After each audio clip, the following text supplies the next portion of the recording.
Well, we have an ASAP program in my house, but I really do. I had to teach my kids how to drive a car, and I'm like, we have ASAP, okay? You tell me. But, so what's the purpose of ASAP? Honestly, it's improve aviation safety. We want these reports, right? We want to know what happens. We want to do the root causes. We want to determine the corrective actions and communicate that to our employees. We want to talk about our successes, because if you talk about successes, other employees go, hey, you know, maybe this program actually works. We should try it.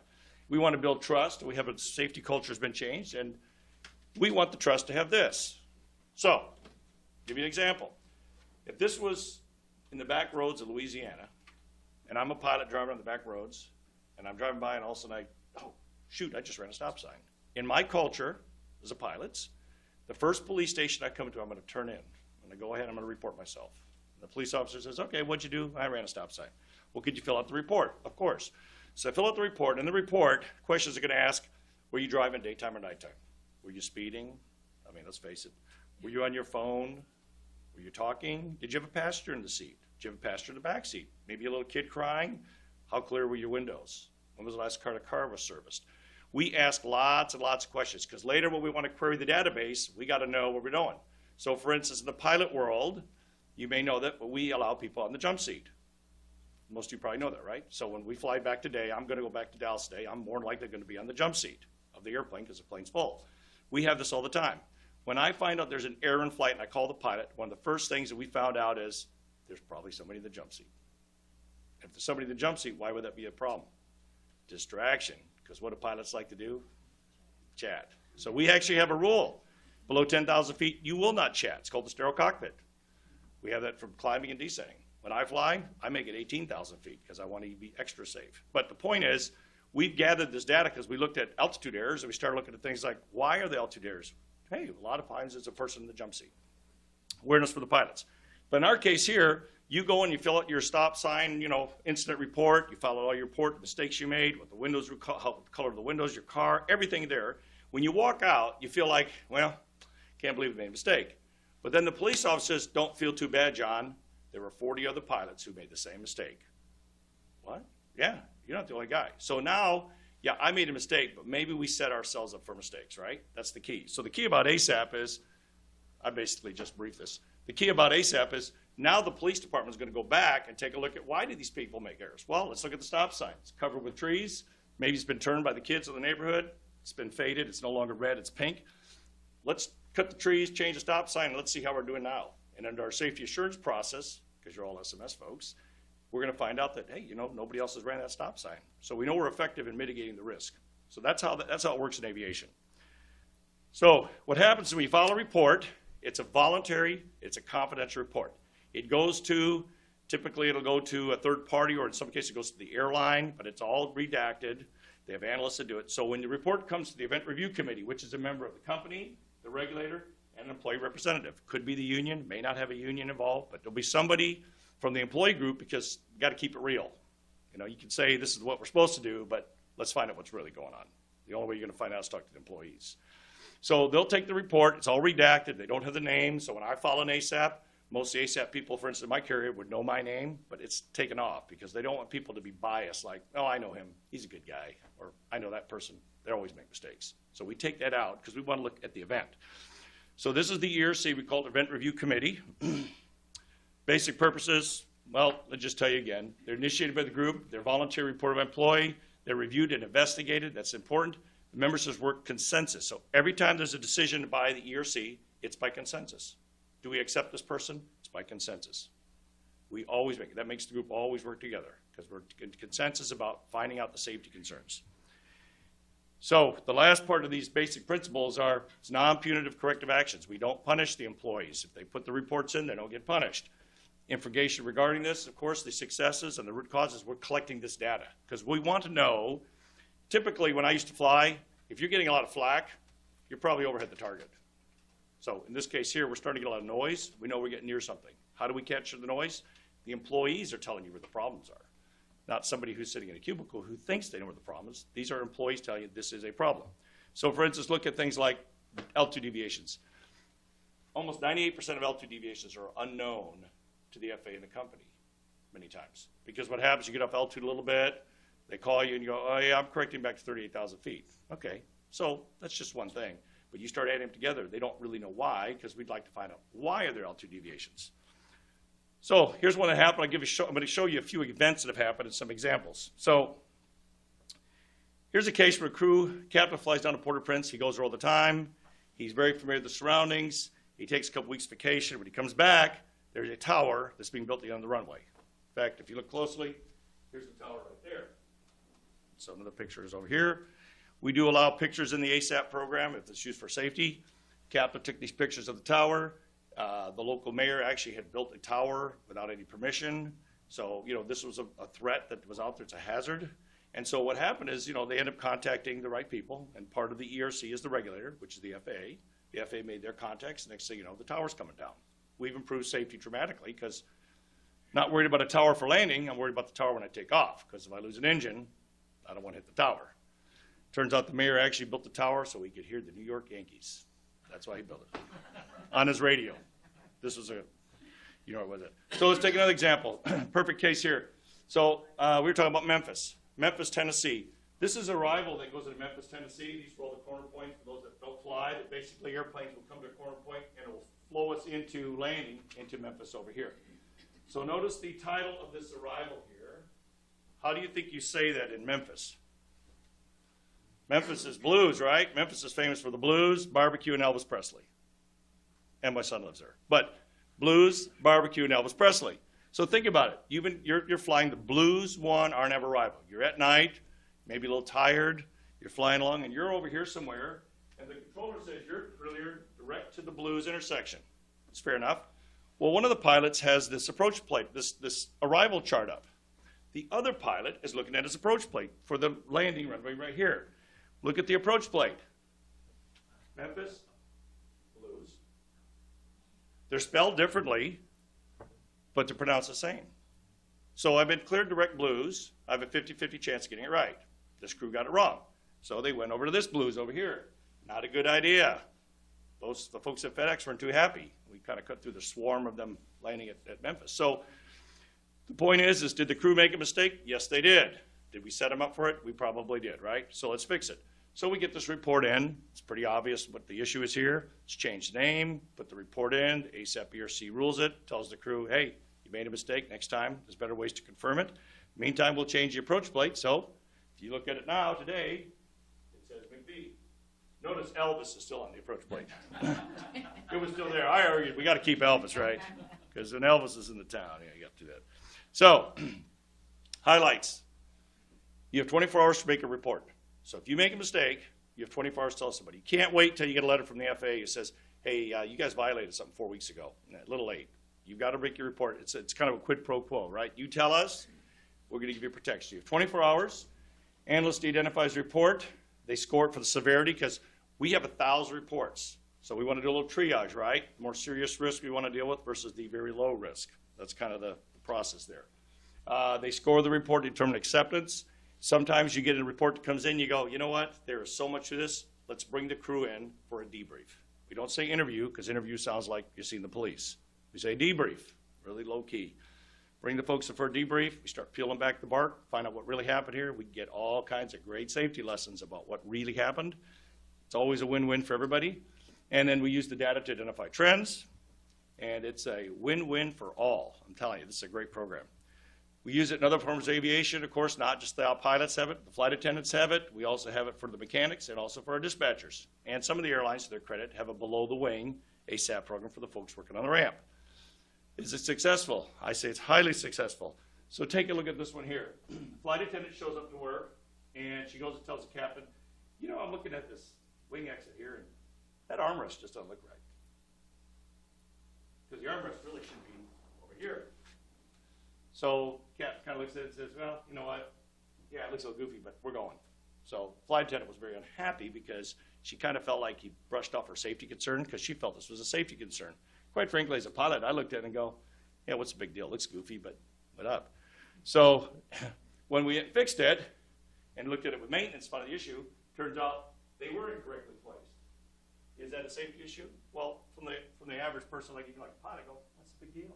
But for a flight attendant, she's trained, or he is trained, to evacuate the airplane when the airplane's dark, no lights, full of smoke, right? And how do they go to the overwing exit? They go here, put their hand underneath the thing here, and find the handle here to pull the door open.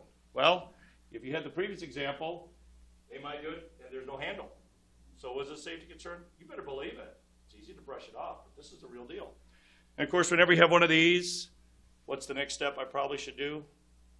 Probably the only airplane, right? Check around, sure enough, there are more airplanes. Whenever you find a little incident, there's more to follow. That's why I do it. Take a look at this one here. This was a crew where folks and mechanics working out there, and they, some airlines, they pack their own bearings and no grease. They buy it, and like most airlines, if they're gonna buy grease, they buy it, Costco style. Thousands of barrels, right? So they buy the mobile aviation grease SHC 100.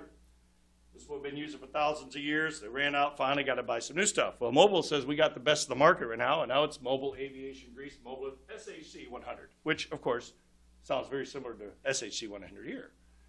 And the boys are working on it. They're packing the bearings, and one day they sat down for lunch, and they started looking at the can after 3 weeks. They took a little close look, and if you look at the can, it says, not for aviation use. Oops. Yeah. So anyways, we did a risk assessment. We had to work with the regulators. And it turns out this is, in fact, a better grease, except it was just never approved through the official paperwork process. So it wasn't like safety is necessarily compromised. But the question is how did we get this grease? Why didn't somebody check the label? That type of thing. So in the maintenance world, see if this kind of follows logic here. The part of the job card says, go ahead and pull the circuit breakers and call it the circuit breakers. But of course, the mechanic may go, well, there's no power on the airplane right now, so why would I do that? And that happens a lot. So they miss the step, and while they're working on it, somebody plugs in the power, and there you go, right? So had a crew, a maintenance crew. This is a perfect example of another. I could spend weeks on every report, and everyone you go, man, what a great find. We don't have to look for them. They just come, right? They're just there. They just come right to you. You have to look at them a little bit. This is a crew. They had an airplane where the mechanics, and a lot of airlines, the maintenance mechanics are authorized to taxi an aircraft. So they do the work at the big hangar like in Chicago, and they're going to taxi it now to the terminal for revenue service. It's not a big thing. I mean, they're trained to do this, and they're trained to follow the taxiways and talk to the control tower. This is what they do. They're professional mechanics. What happened is this crew's got a big 777, and it's a clear day in Chicago. It's a blue, beautiful day. Can't miss it. Plane goes to taxi out, and as they taxi out, they hit a light post. Got the security video. You just go, how could you hit the light post? It's not hidden. It's not dark. It's not rainy. It's not Chicago weather. It's beautiful weather, right? So they do this investigation. The mechanics put their ASAP reports in. The ERC is struggling with it, trying to figure out what to do because they just hit this thing. It seems so unusual. So they'd ask me, because I was the manager of the programs, hey, can you give us some input? So I went and said, oh, that's interesting. Were they wearing sunglasses? What do we care, John? I said, well, where did they find out? Well, they were wearing sunglasses. I said, well, can you bring them here? They brought the sunglasses, and both mechanics were wearing polarized sunglasses. Do we care? Well, most people said, what's the big deal? This is an airplane cockpit window looking with your naked eye. Here is it looking through polarized glasses. Okay, because all the cockpit windows have polarized film to them to reduce glare. Well, if you wear polarized glasses with polarized windows, you have frequencies that get cut out, and you have blind spots. So here's another airplane, Super 80, which I flew for years. This is the worst case, what it would look like. Now, you would obviously notice this, right? When you flew, you go, this doesn't look right. It looks like a clown window of some sort. So how about this airplane here? Here's an airplane. Once again, it's a Super 80, which I really like. But the 7.8's better. So here's this airplane, and look at the gauges here. He's doing 7.6 Mach, 306 in the head. He's down 800 feet. He's at flight level, going down to 260, frequency of 17.9 in the radio head. He puts on I put on my polarized glasses, and look what happens to all the windows. It goes bye-bye. Wow, you think that's a big deal? So if a mechanic's out there and they're doing an engine run on an airplane, and he's wearing polarized glasses, they're going to miss the numbers.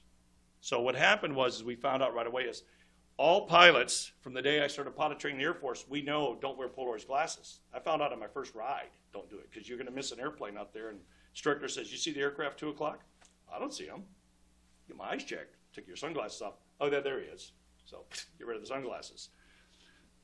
All the mechanics, or our AMTs, were unaware of this phenomena. So we've obviously pushed the word out. We actually put out a safety blast to all of them. Now notice who signed it: American, TWIM, the FAA, jointly put out this safety blast using the pictures I actually took, saying, hey, listen, why should you avoid polarized glasses? So we probably, say, made a fix here, wouldn't you say? Saved a potential incident.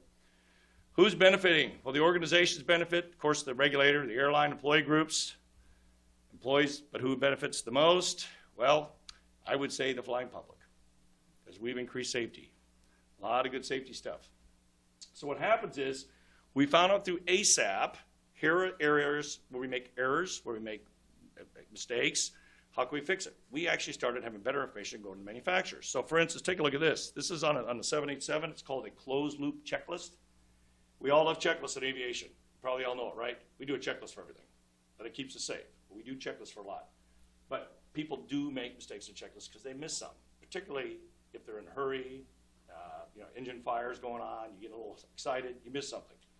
So take a look at this one here on the 7.8. For instance, any kind of switch that makes a switch will close the checklist. So for instance, see this where it says transponder? When I turn the transponder to TARA, then the checklist item automatically closes. So every time I do electric switching, like hydraulic pumps or fuel pumps, it closes that checklist. So they call it a closed loop checklist, which is really good. For instance, here's on the parking checklist.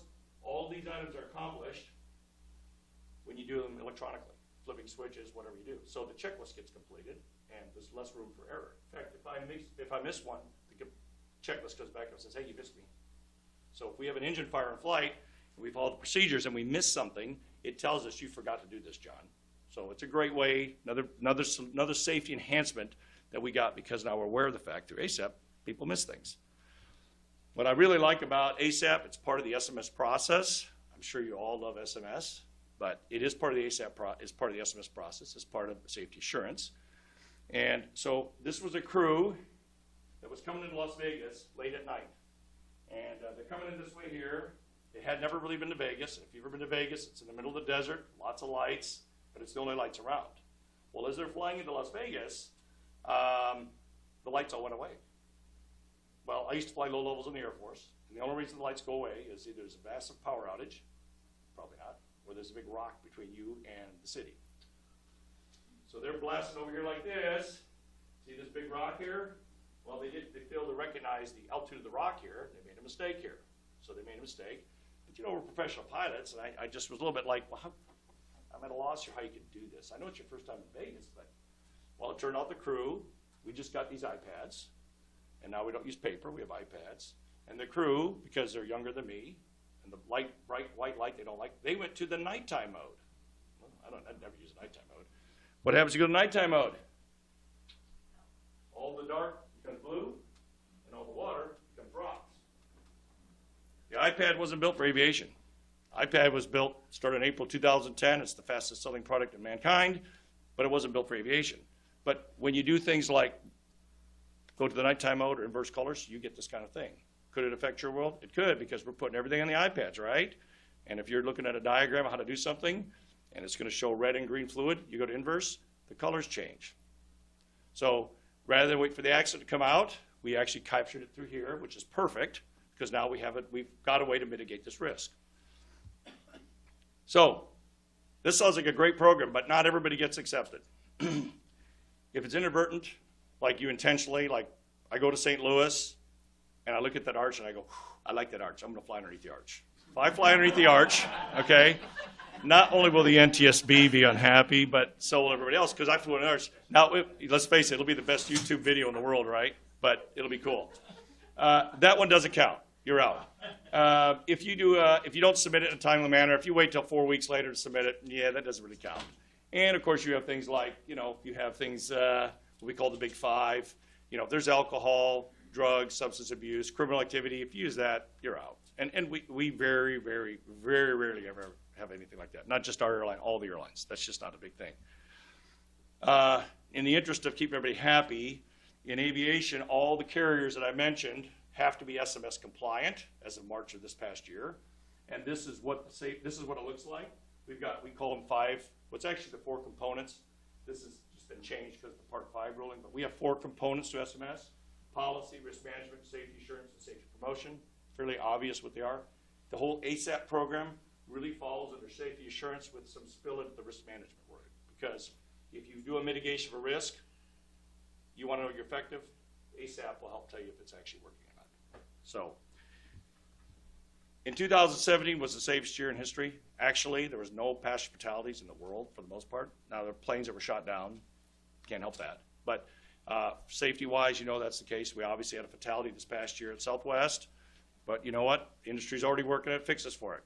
I mean, the chance that happening again is probably fairly very remote anyways, but there's fixes already being made based on that thing. So this aviation safety action program really, really works in aviation. It's the reason we have so few fatalities anymore, because we're fixing all of our problems. We're investigating ASAP reports, not incident reports or accident reports for the most part. Pipeline safety action program is probably something that ought to be considered at one time. I've been talking to Dr. Murray about it. I think this would be a perfect place because, you know, pilots, for the most part, work by themselves. Most pilots, you ask them who their boss is, they would not know. It's their chief pilot, but they never see him. Pass them in the hallway, wouldn't know it. Same for flight attendants. So just like pipeline workers, they're out by themselves doing their thing. They may not know who they are. And if you have a person working the pipeline makes a mistake in the middle of this remote area, are you ever going to know about it? Probably not. But wouldn't you be love to have a culture with the pilot, or in this case, your folks working on the pipeline say, I feel free to go ahead and tell you the mistake I made. Because what happens is, if you get that culture, it's not that one mistake. You find out there's a number of employees making the same mistakes. That's the key, like running the stop sign. Anyways, there's the 780 over Mount Everett, which of course I like. I didn't do that one. I wish I would have, but that's who I am. And I think, do we want to do questions, or you want to go first?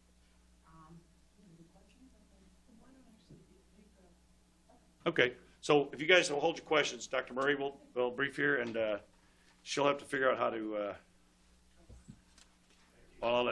okay, thank you.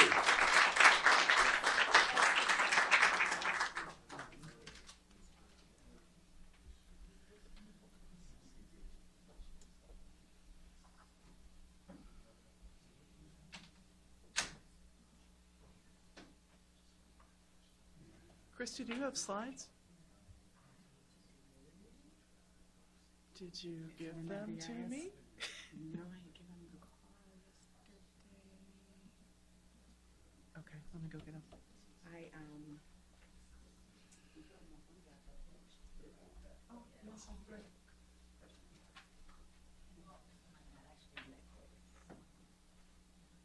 You want me to take questions?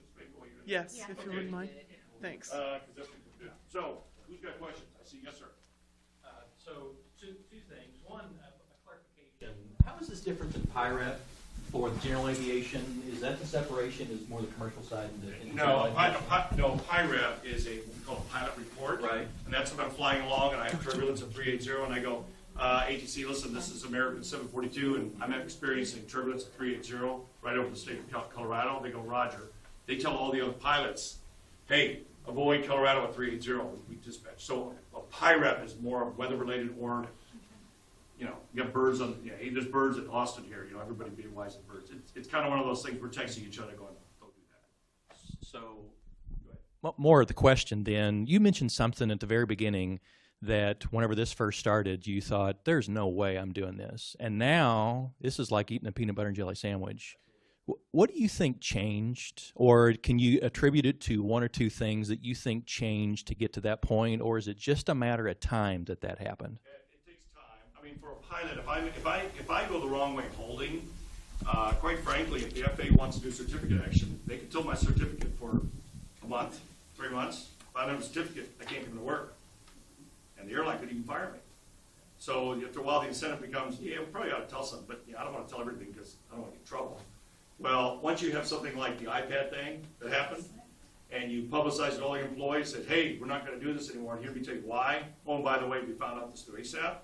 Then you start, you know, get the wheel going here. So, you know, the first month we had ASAP, I think we had one report. And after a while, we have a lot. As kind of a side note, it was a pilot project. And so, just have to be American, because I flew with them, just have to be American. They do a pilot project. And at the end of the pilot project year, the FAA was going to determine if they were going to continue this process for American, because they said, we think it's a good deal. FAA gets together in the room, and after 2 minutes, comes back out there and goes, we are not going to continue this pilot project. This is a waste of time. You guys are the most dangerous airline in the world. Well, what do you mean with that? They go, you had 500 altitude deviations on this past year. Delta didn't have any. And Continental didn't have any. United admitting, I go, yeah, they had the same amount, but guess what? They didn't tell you about it. We're telling you. And like the light bulb came on, and now everybody does ASAP. So it took some growing pains. Yeah, and I'm going to follow up on that because I've been paying attention to the offshore analog. You mentioned BSEE, the Bureau of Safety and Environmental Enforcement, and they are struggling to get the reports. And I'm wondering what the time frame is. And this may be a long question that we can continue talking about, but how can we? What is the time frame to sort of get it to a state where you think it's operating well, but also in terms of making changes, I'm a little concerned in the BSEE program that, you know, they don't have the small number of operators. They have a large number of operators, and how much they're going to have to, you know, basically be the ones to mandate the changes rather than the operators themselves. Well, I think everybody wants to be safe, but to your question, I mean, it takes a commitment to want to do it. I mean, to our and airlines, fortunately, the regulator, the FAA goes, they're on board, so they support the program. I don't want to say anything negative about the FAA, but I don't think the FAA, with the manpower they have, could truly regulate the industry. So rather than try to sit and regulate and check everything you're doing, why don't we be partners in safety and transparent? Because they know we're going to make mistakes, and the FAA would rather say, okay, I saw you made a mistake, how are you going to fix it? I think that's fair. I've been working a lot with BSEE. You know, it's a big turning the ship somewhere, just like it would be with PHMSA, quite frankly. But I think that people would be, when this program would come out, if you did this in the pipeline industry, people are going to go, this is never going to work. Well, you fortunately have a case to go, it works in the airline world. They've been doing it since 93. So it will work. It's a culture change. Saying we're not going to whack people if they don't deserve to be whacked. But let's try to find out why they made the mistake. Did it take 10 years for you Well, to say it was probably. working? It probably, I would say, but the thing about it is we started kindergarten level, and I would say in our journey here, we're probably graduating high school, about to start college level, because we have new things going all the time. The pipeline industry would be able to start as a freshman in high school. We've learned all the things you don't want to do.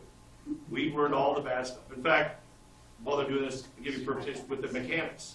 So this is nothing about people's background or social activity, but when this first came out, you would file it on a computer. And a lot of the pilots had computers at home. This is in the late 90s. Well, a lot of the AMT mechanics just didn't have computers at home. And so it's hard to, nowadays we don't have that problem, but at the time it was. So the solution was, hey, I know how to do it. We'll put a computer in the hangar. So they had a computer in the middle of the hangar there, a little chair and a computer. The big sign says, file your ASAP here. And you can imagine a guy working on an airplane does a mistake. He'd go walk, and then he'd sit in that chair like this. He's got 20 of his best buddies going, dude, what are you doing, man? You really do it, right? And so the reports were almost zero because who wants to stand up in front of your group there and do an ASAP, right? So we figured out a better way around it, but now that problem's been fixed because everybody's got a computer. So things like that, we've learned over time the hard way. So if you were to start one, we'd say, we know how to get you started very quick. And I think you'll find faster results because of that. Because we've kind of already found out what doesn't work. I think it's... Go ahead, Dave. Go ahead. I might have missed it in the beginning.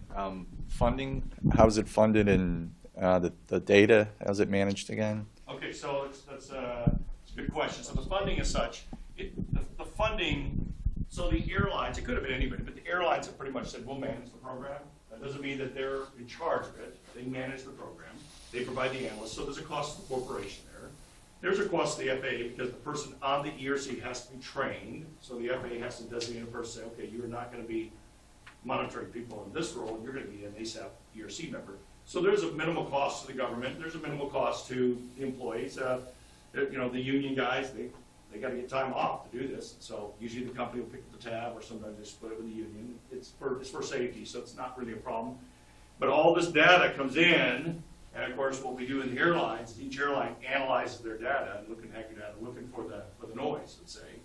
But one thing we do also is we take all of this data per airline, and each airline dumps in a big repository called SIAS, which some of you asked me about the other day. So SIAS is run by MITRE, another government agency, and they put all this together. And what happens is nobody knows which airline you're at, but we can look at the data and say, okay, on stabilized approaches, how are we doing as an industry? Because a lot of times airlines will say, geez, on stabilized approach, we're doing a great job. Woo-hoo, high five. When you compare to the industry, you may not be in a much much. So that's a whole other facet, but where you would see this program growing, when I was talking about high school level, is you're taking the data and you're not just using your airline, but we de-identify the airline, we put it in the big repository, so we see how as an industry, how we do it. And you can do a lot of data analysis like that. You have all the airlines in now? Do they all, like even your Everybody's in. frontiers and your? Pretty much everybody's in, because they want to play that. If you want to play with my size, you got to contribute to a size, essentially.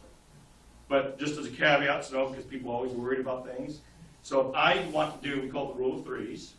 Let's say at American Airlines, I say, you know what, let's say I'm in Delta, and I go, no, I want to see how unstabilized approaches are in Memphis, for instance. Well, that's okay. Well, how about if I do it from midnight till 6 in the morning?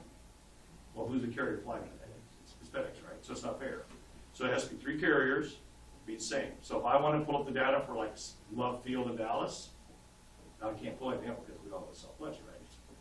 So that's why we do it. So there's a lot of things in it, and really we care, right? We just want to know aggregate data in comparison. So that's how we do that. I don't know, does that answer your question? It's a great program. It's all out there. Just Google ASIS, FA, science. It's all good to go. Do any of the ASAP recommendations or whatever, is there ever like so many that it actually becomes a regulation? You know, where there's certain things that have been codified by the by FAA? Yeah, it can result. Many times the ASAP event will result in change of something. Now, whether it's a change of procedure in the corporation, but if it's something that affects the entire industry, we usually get the FAA, and the FAA will either look at making a procedural change, or there's a change at the airport itself. Okay, and from a cultural standpoint, do you ever see where supervisors or managers discourage the pilots or the maintenance people from reporting? Maybe at the beginning of the program, but now the managers love it. So if I was a pilot, I walk in the manager's office, I go, hey, Bill, I just let you know, when I was over Russia last week, they turned in the wrong direction. Well, now he's sitting there going, great, I'm going to do this, right? What he's going to say, he goes, that's cool. Did you file an ASAP? No. Well, why don't you file an ASAP? Talk to me later. So we basically, management and all the airlines, pretty much punt kicks it to the ASAP program, which is fine. So that, because there are people there that are designed to actually do the investigation. And a lot of people at ASAP, quite frankly, are investigators. And so myself involved, I'm an investigator. I've worked with the NTSB for years on investigations. So we have that skill set, let's say, to do that. Yes, ma'am? Hi, John. Hello. I'm new to this crew, so I apologize if I ask a question that's been covered in many meetings. I'm the co-chair of the CGA Data Committee, and we have a similar voluntary reporting system for pipeline damages. And I have a question on the data collection and on the sharing piece that may have some parallel use in my world. So fascinated to hear you talk about all the different factors that you ask about. It's like, was there somebody in the jump seat? Did they have this? Did they have that? Was there a super strategic approach to what ended up being collected initially? Or did you kind of throw spaghetti at the wall on the first one around what might be a factor and then narrow it down? So that's my data collection. And then my data sharing is, does any of the data in the big aggregate repository become available to anybody who's not putting data in, like the public or? So, good, 2, 3 good, great questions here. So, I told you about the L2 deviations. So, we have L2 deviations. We do. That's the wrong L2, whatever. So, you look at it, and if you were in management at any of the major carriers, and I told you that the #1 reason for ASAP reports was L2 deviations, you'd probably go, okay, well, John, you showed me the same chart 6 months ago. Somebody eventually is going to go, well, what are you going to do about it, right? So, that's a legitimate question. So, we eventually were tasked with, like, oh, can't keep doing the same thing over again. So then we do the deep dive. And where do you think most L2 deviations happen? Climb out, cruise, descent, what do y'all think? It's on the descent. Like 3/4 of them are. Okay, so we're going to further narrow this down. 3/4, why is it on the descent? Well, we know. You ask any pilot why, he'll tell you. Because when I'm up at 340 going to Russia, I'm bored. So what do? I build the entire altitude, the entire arrival, the entire approach in for 18 rec. And it's a beautiful thing. It looks really nice. All the magenta lines are connected.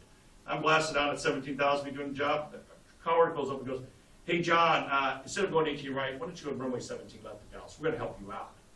Well, they're helping me out, but they're not really. Because what happens is if you see that and you're in the jump seat, you'll see one of the pilots doing this. like he's launching nuclear missiles. Because he's just trying to catch up with all the data. We are safer to just say, thanks, but no thanks. When the big four carriers like VA come to the United States, they say the magic word, unable, because they know it's going to set them up for failure, potential failure. So we don't want to change things. So we know this now, and so we've talked to ATC and say, hey, listen, I know you're helping the boys out, but just give them the runway they're planning, just leave it. We're safer for that. Data collection, we don't change, we don't give it to anybody outside of a SIAS. You have to contribute to get data from it, that's fair. And when we have big meetings for a SIAS twice a year talking about data, it's all people in the room that are like me, or folks from the NTSB. We don't let anybody into the media, and no lawyers. Because what will they do? They will misuse the data, and the beautiful program we have will crumble apart in 2 days. And I do a lot of speaking in Chicago to a lot of bar associations, telling them that every time you present a lawsuit, if you win, you'll destroy and kill the golden egg. Does that help? Thanks. Thanks, John. I think there may be more questions for you. Right, but no, I'm going to hang here. Yeah. Oh, okay, excellent. We're going to go ahead and switch to Dr. Murray and update on the working group. Just arrow down.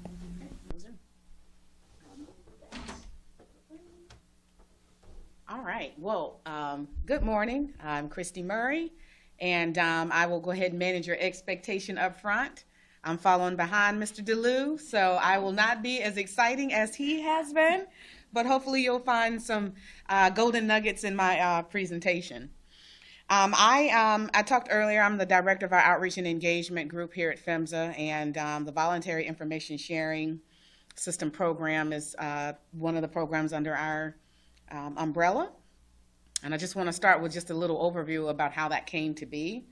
Back in 2016, through our Protecting Our Infrastructure of Pipelines and Enhancing Safety Act, Section 10, we received a congressional mandate asking us to stand up a voluntary information sharing working group, which is a federal advisory committee, and to look at the need for an identification of a system to maintain proprietary information and security sensitive data in a confidential way so that we can encourage making improvements to pipeline safety. Here specifically, it talks about encouraging the exchange of pipeline inspection information, creating opportunities to share that data, including dig verification data between operators and inline inspector vendors, some of their service providers.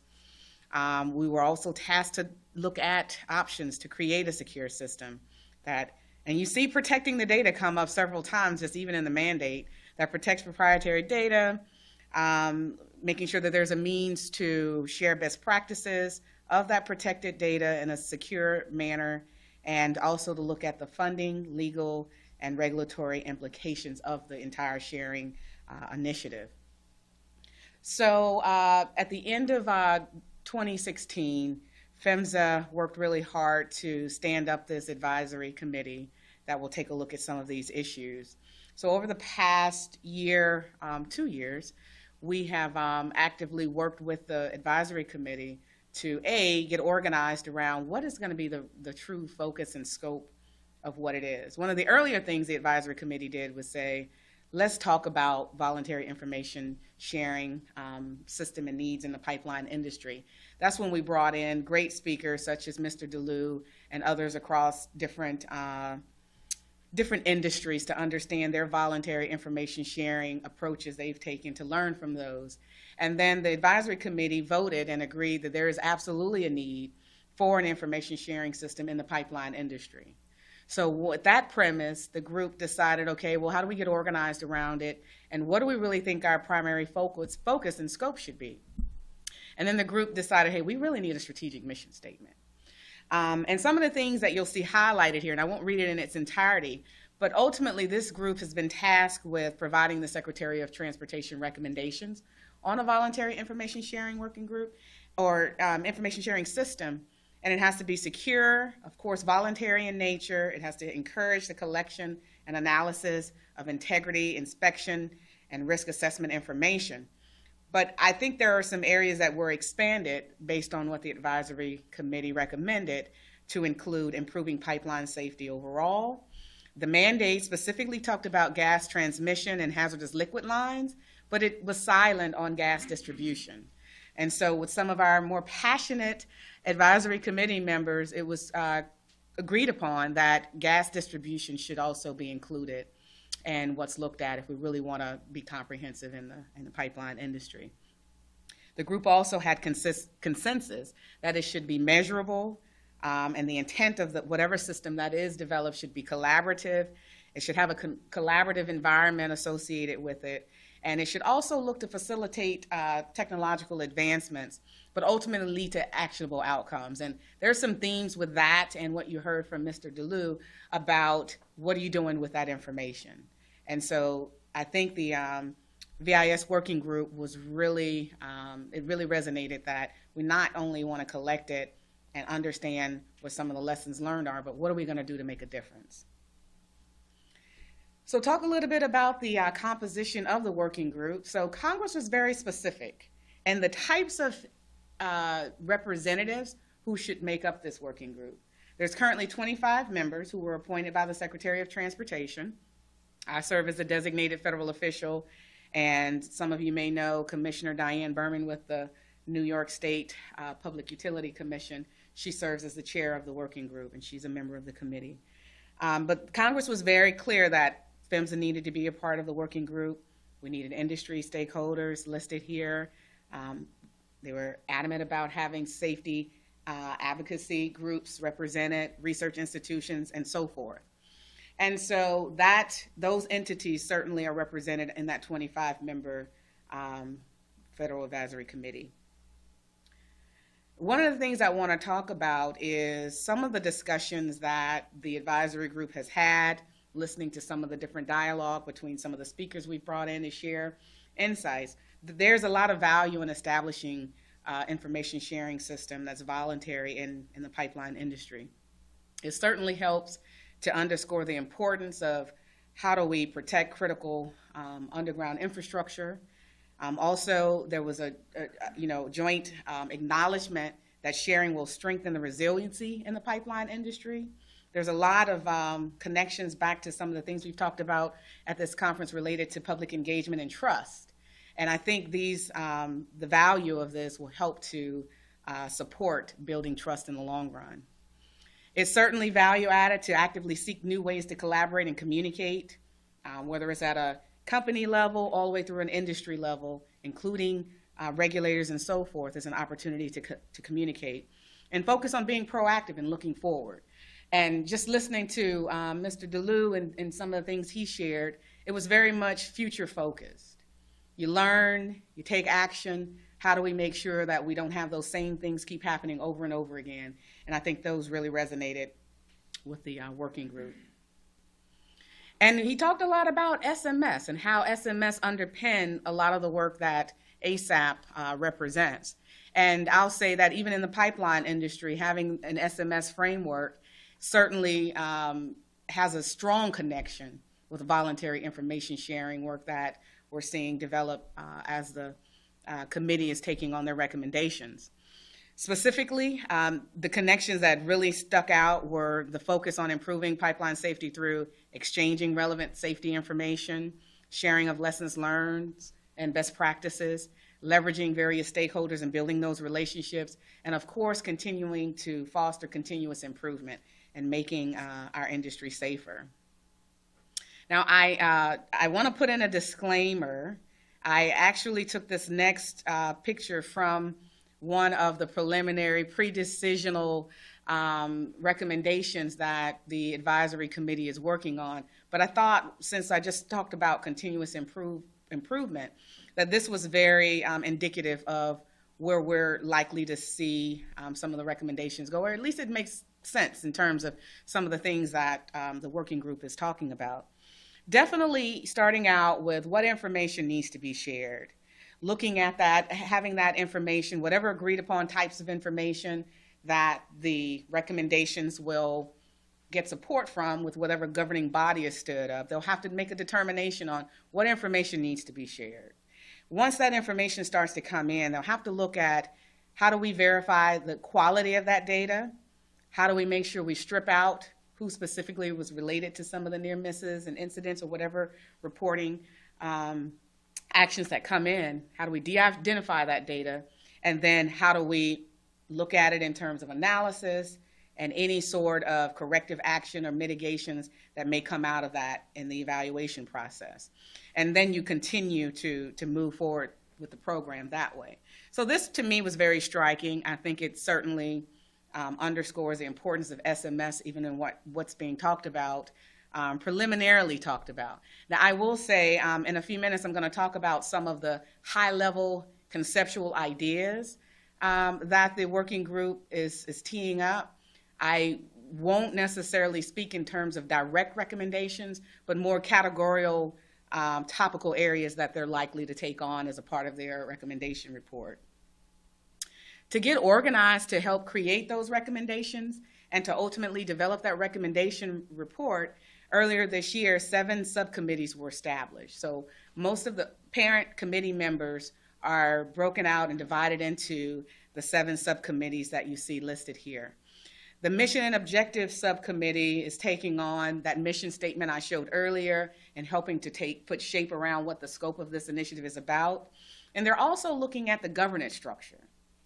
Who will make decisions, what body should be developed, and what decisions will they be responsible for, procedures, all the different inner workings of the VIS system. So that group is going to be highly focused on those kind of recommendations. And then you have the process sharing group who's really looking at the why and the what sort of a framework. What is the process and the approach taken to developing the information system? Then there's best practices, who's certainly looking at it from various aspects. What are the best practices in the industry for standing up a VIS or a voluntary sharing group, but also what other type of best practices more specific to the pipeline industry, inline inspections or inspection, integrity management inspection types and technology. So it's going into a little deeper dive, but in 2 key categorical areas.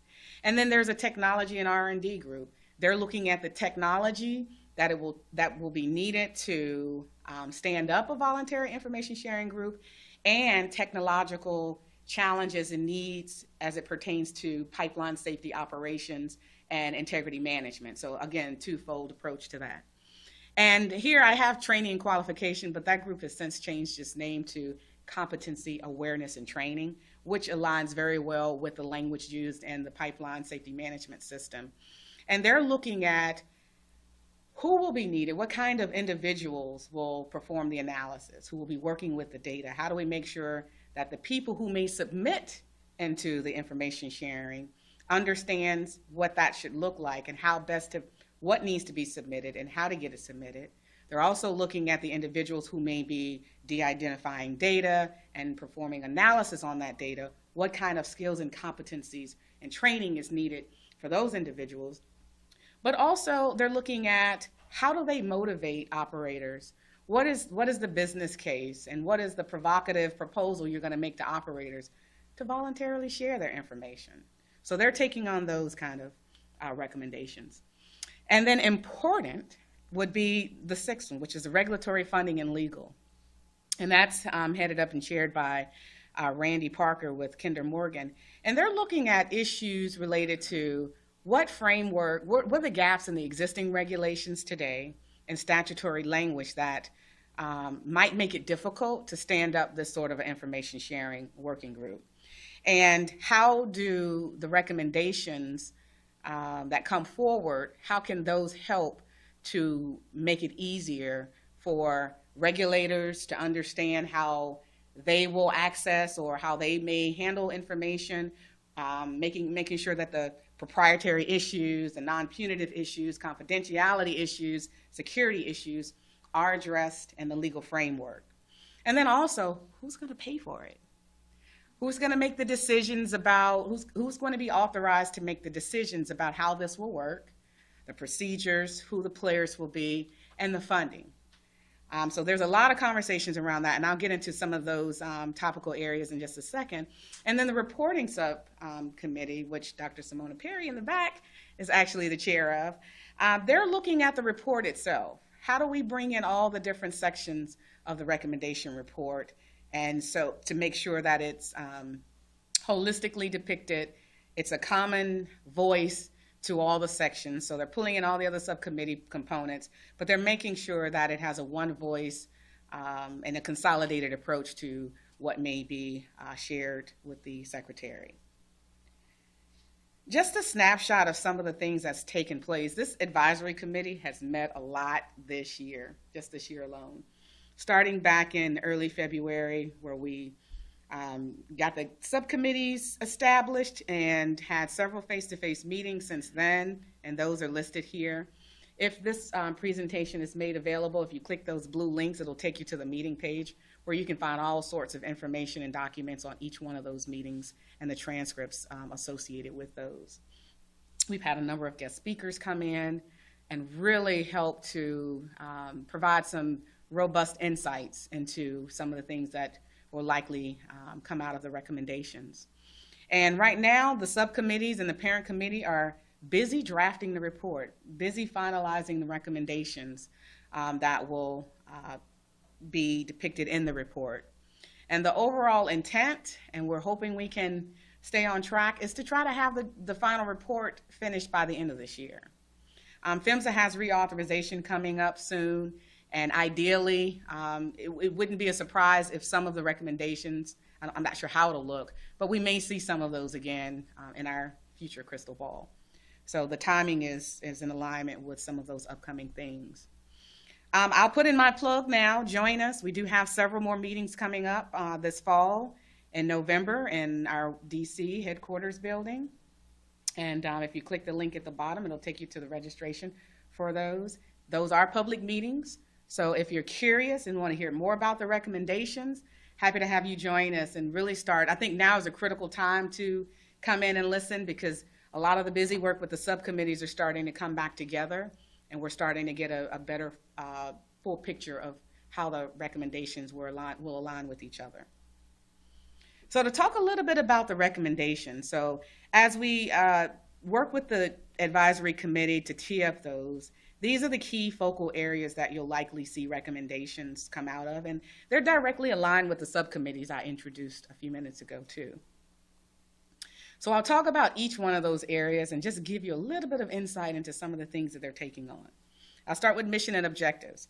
So they help to set the scope of the voluntary information sharing, including and embracing gas distribution into the fold, and looking at issues. And the mandate talked about inline inspection technologies and improvements, but they're expanding into other assessment types, looking broadly at integrity management and beyond, other pipeline safety related matters that you never know how they interplay with each other. And they're also looking at the governance structure. What does the leadership look like? Is it going to be government? Is it going to be industry? Is it going to be a hybrid? I think we're up to like option D, E, F, and G, but those kind of things are being flushed out among the members currently. Who's going to make the decisions? What will the entities look like that may be involved to collect the data and do some de-identification and analysis on it? Looking at third parties, what that analysis team should look like, and what kind of skills are needed to help them to become competent to be able to make those kind of assessments. What will the operations look like? Who will be responsible for funding it? And the entities in terms of the structure and how they're funding, how their recommendations for how they'll operate, all of those components will be looked at. What are the policies and procedures? How will information be disseminated? Who will have access to it? What's going to be confidential? What's going to be made available to the public, and so forth? What will the members who participate, what information will they have access to versus others, et cetera?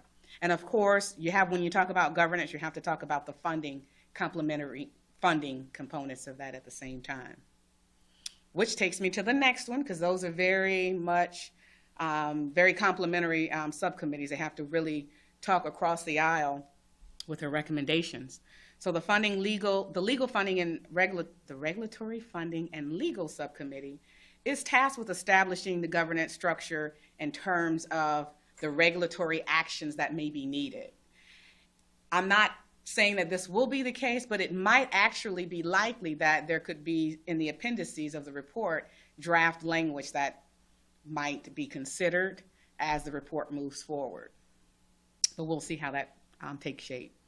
They will also be looking at proprietary and sensitive information how it will be protected and handled. I know FOIA implications and has come up quite a bit in some of the discussions. How to protect the information from litigation, and I know John DeLeeuw talked about there's no media, no lawyers in the room for litigation and other purposes, unintended purposes, and so those are very much some concerns with this effort as well. And understanding how to identify sustainable funding mechanisms. Lots and lots of conversation around that. That'll be critical to even initially getting it stood up. And one of the things that's been talked about is as you look at technology and developing and establishing the initial voluntary information sharing system, do you have a phased approach with your funding? Do you have certain steps you go through, and once those criteria has been met, or exit criteria, do you go back and ask for more funding? You have a better sense of what the funding in the next phase look like, to be able to go back and say, hey, we think there's a plus or minus X percent we'll need to get through the next phase. So those are some of the things that have been talked about. And then the process sharing subcommittee has taken on a number of different tasks, one of which is to try to understand the stakeholder information exchange process. Will there be a community of practice where folks can get together to share and exchange information with each other? They're also looking at the type of information and data that's going to be shared. What information in a particular stakeholder group will be shared. So you might have all the information, but then it may be certain stakeholder groups, like regulators may have access to certain information. Operators may have certain information, the public. How do you identify what information needs to be shared with which stakeholder groups? Leveraging existing information sharing systems. I know Deanna talked about CGA's DIRT information, and that's certainly one input. There's a lot of inputs that could come into play here in terms of the information that may be currently available. Creating an information sharing hub or center. How do you take the existing information, also go out and seek out new information, and have those come into a hub and have that make sense and come out of it with some great ways to improve safety. They're also looking at sharing lessons learned about integrity management, also looking at pulling in service providers to make sure the communications and the sharing across those lines are as much a part of this process. And then how do you disseminate those lessons learned? And that goes back to who will have access and what information will be shared. I thought this was a great picture of some of the things that have been talked about. So this is pre-decisional, of course. In the center is that same continuous improvement cycle I showed earlier. But it shows you there's a lot of great pieces that might come into play. APIs, PICS, APGA, INGA has lessons learned, Common Ground Alliance is shown here.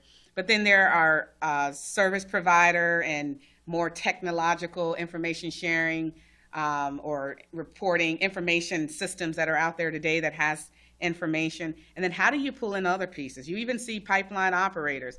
NTSB investigations, for example. And I think it was aviation presentation I've seen previously that showed a connection between what you can ascertain from even NTSB investigations into the voluntary information sharing model. So this is probably not the most comprehensive, but it gives a great snapshot of how there's existing information that can certainly be leveraged in this process, but also create opportunities to learn new things from the grassroots up to help with this. And then next you have the best practices. They're considering inline inspection data, but they're also looking at more factors such as incidents, technology, how to improve processes. One of the things they've talked about, and I think technology too, but leveraging existing practices, procedures, models, standards. So not just looking at the data itself, but what have we learned from some of the models and standards and practices that currently exist? They're also working to develop and understand, put together a core process or framework for information sharing, and looking at ways to be transparent and to communicate and look at messaging. What are some of the best practices from other industries like aviation and how they were able to motivate, put out messages to help motivate either creating a culture where employees feel safe to report or companies and organizations feeling motivated to want to participate on a voluntary basis. And then the technology subcommittee has been very busy with their recommendations, looking at creating a voluntary information sharing hub. They also talked about recommending having some alignment with other standards and practices, such as ILI, integrity management practices. They've talked about defining data specs and standards. You're going to have a baseline for how you might want to receive information so that you can aggregate it and perform analysis on it, because you're getting it in consistent standards and you have consistent formats. They're looking at evaluating assessment tool performance, de-identifying the data, handling quality issues, training personnel, measuring the effectiveness of some of the technical pieces of it, establishing user groups and looking at gaps in technology, and data warehousing. And what's not listed here, but it's important, is how are you going to develop the voluntary information sharing system? Is it going to be cloud-based? There's different things they're thinking about in terms of how the system will be developed, where it will be housed, who will fund it. Those kind of things are certainly important. And then you have the competency, awareness, and training group, who's looking at how do you identify individuals with the knowledge and expertise who can and should and will handle the data and maintain confidentiality. How do you establish analytical staff and subject matter experts so that as those analyses come forward, there is some degree of confidence around those who are involved with that. And they're also looking at outlining the benefits to operators who might be willing to participate in a non-punitive nature, and specifying any initial training frameworks that might help in the next phase, if the recommendations go forward, what that could likely look like. One of the things that I'll say about most of the recommendations that I know has been talked about is that these recommendations, one, that they're still very much in flux, so I was very intentional by not sharing it in a form of this is a recommendation coming forward, but just more conceptual ideas about things that have been talked about. But a lot of these recommendations certainly have some interconnections with other recommendations, and those are some of the things that the advisory committee is having to sort out and make sure that the handoffs are there and that we don't create gaps in recommendations and that they're clear. So they're also looking at, will these be understood by those other than the advisory committee members when this is published? So all those things are certainly being talked about. And I would say that, you know, listening to Mr. DeLeeuw and others who have come in over the past 2 years to share their insights, it is very clear that having a voluntary information sharing system in this industry is paramount. It's very important. I think it's groundbreaking. I know that FAA probably has about a 20-year head start on the pipeline industry, but if you never start, you'll never finish. So I think the timing is certainly right to, and I think there's a lot of interest, particularly now as those recommendations start to take shape, for those to come forward. And I know the committee is working diligent. We have a bunch of bright individuals who are passionate about these issues working in this process. So we certainly look forward to seeing what the final product looks like moving forward. And as I mentioned earlier, who knows, we might not see the end of it just in the report. So that'll be the cliffhanger to see what happens with those recommendations as we move forward. And with that being said, that's really the end of my remarks. If you're certainly interested in learning more about it, there's some links here. Our meeting registration site has a lot of key documents, presentations, things that we have talked about in the past that you could reference. And if you want to submit any comments to the docket number is listed here for you to do so. And with that being said, I'll be happy to take any questions. We're a little short on time, so. Okay. But if there are quick ones? Or? Nope. One third.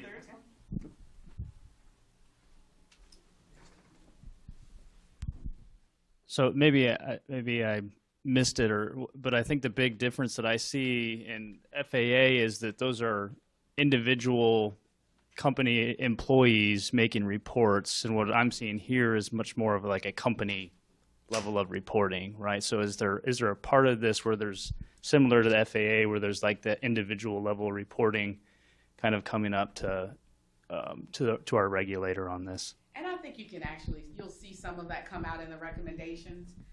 This was really meant to just talk about the process of figuring out what types and at what levels. And that's part of what's still being decided right now. So it's very likely you could see multiple layers of reporting come in, even in this model.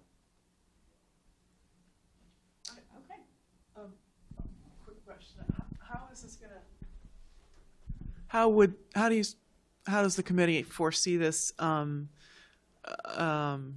taking the place of or interacting with the enforcement aspect of making safety-related condition reports, which this feels like it's very similar to? So would that piece of the required reporting go away?